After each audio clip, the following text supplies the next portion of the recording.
Section 12.6 is the last section in this chapter. That means review is on Monday, test is on Wednesday next week, and it's our fourth test, and then we'll start our final chapter for the semester. Time is flying, yeah. So expectation, let S1, S2, S3 up to Sn be the possible numerical outcomes of an experiment, and let the probabilities be the probabilities of those outcomes. Then the expectation of the experiment is given by, notice what this is, it's the probability times the value, probability times the value all the way out, and then add all of those products together. So to find the expectation, multiply the probability of each outcome by the outcome and then add the results. So multiply the probability times the value and then add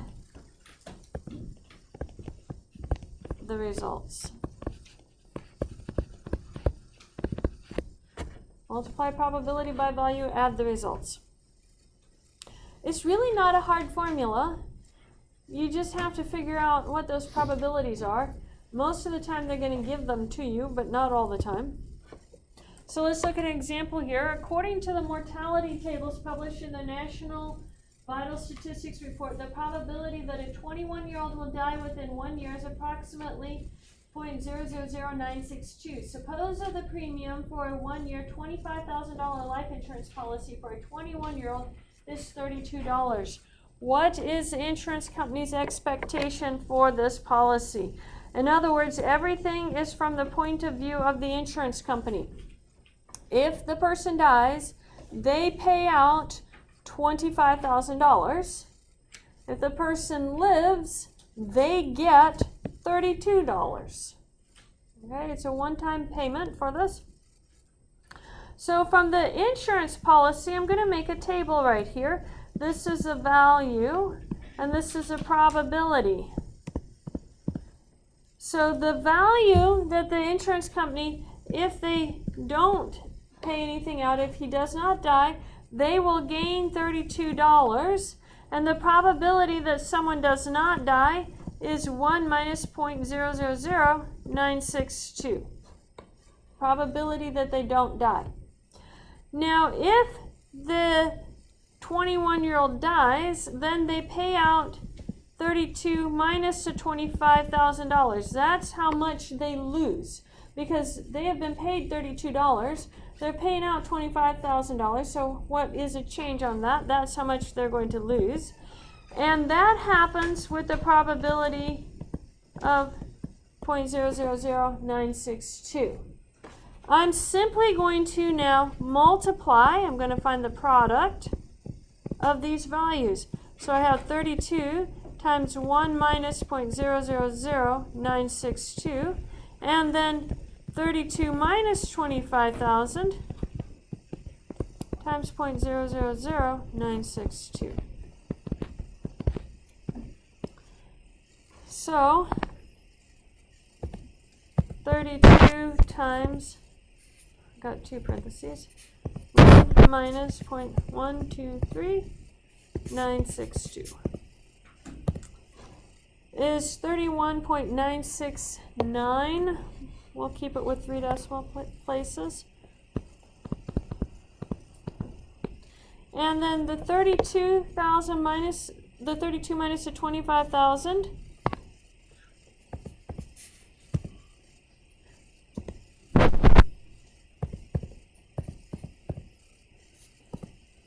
And then times that by the probability that the person will die. It's going to be minus 24.019.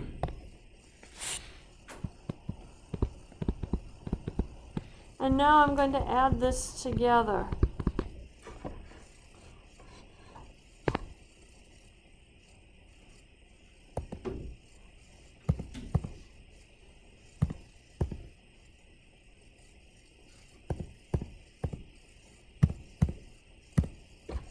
So 7.95 came out to an even value. So what is the insurance company's expectation? they expect to make $7.95. Now, let's take a minute and decipher what this means.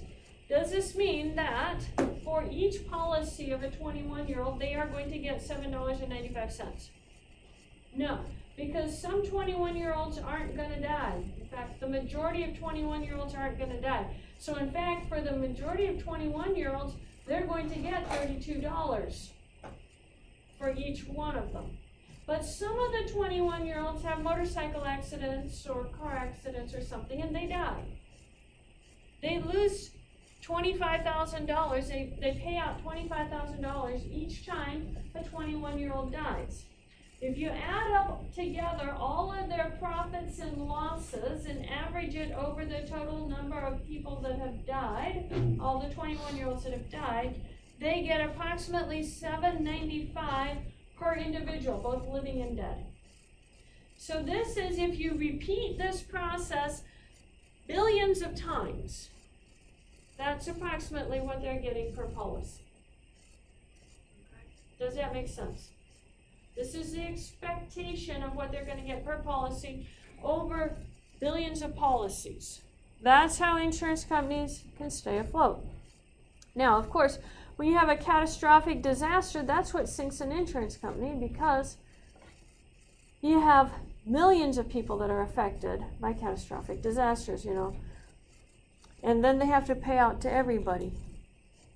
So you have $7.95 is what they expect from this policy. You guys get to try one, your first checkpoint exercise right here. I would suggest making the table. Makes life so much easier.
So what'd you guys get for an expected value? 37.47?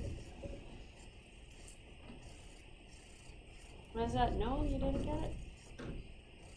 That's right, okay. Okay, let's carry on. You guys have a homework question that's very similar to this. Some of them are going to have more than one probability to it. You just still find your product and then add straight down, sum up your products. So it says, suppose a software company bids on a project to update the database program for an accounting firm. The software company assesses its potential profit as shown in the following table. What is a profit expectation for the company? So we're just going to multiply, and you're going to have 75,000 times 0.1, 50,000 times 0.25, 20,000 times 0.5, minus 10,000, that would be a loss to the company, and then minus 25,000, 0.05. So, if you multiply by 0.1 on the 75,000, you get 7,500. If you multiply 50,000 by 0.25, that one I don't know in my head. 12500, 12,500. You multiply 20,000 by 1/2, you get 10,000. Minus 10,000 by 0.1 is minus 1,000. And minus 25,000 divided by 2,500 divided by 5 should be 1,250.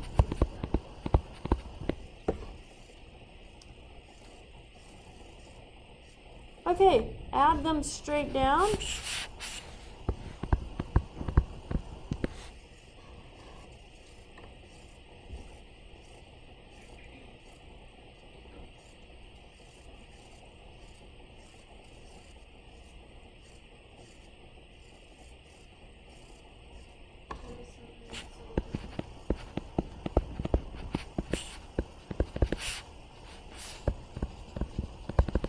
there's the expected profit.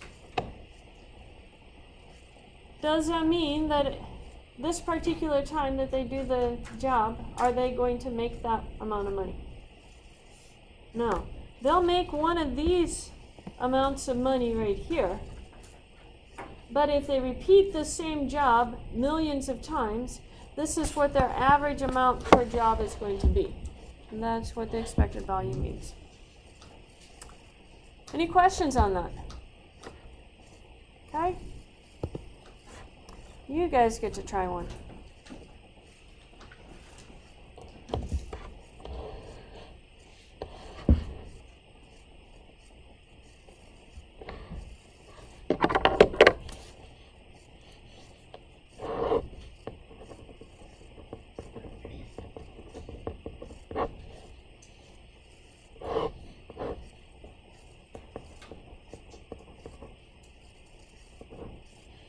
By the way, that should just be 0, not minus 0.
It really shouldn't be a negative 0. So yeah, just cross off the negative on it. I had a negative number and then I changed it to 0 to make life easier for us.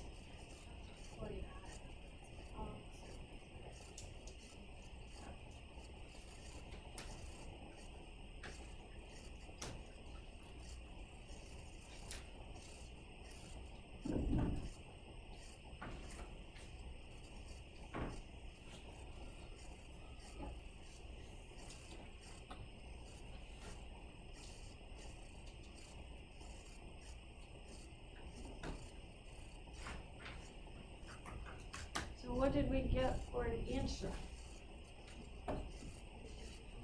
52,000. Can we do that on our homework? That's what your homework looks like. Just find the product and then add the products together to get your final answer. They give you tables for your homework, so that shouldn't be a problem. We are done for today. Make sure your names are on your quizzes and turn them in.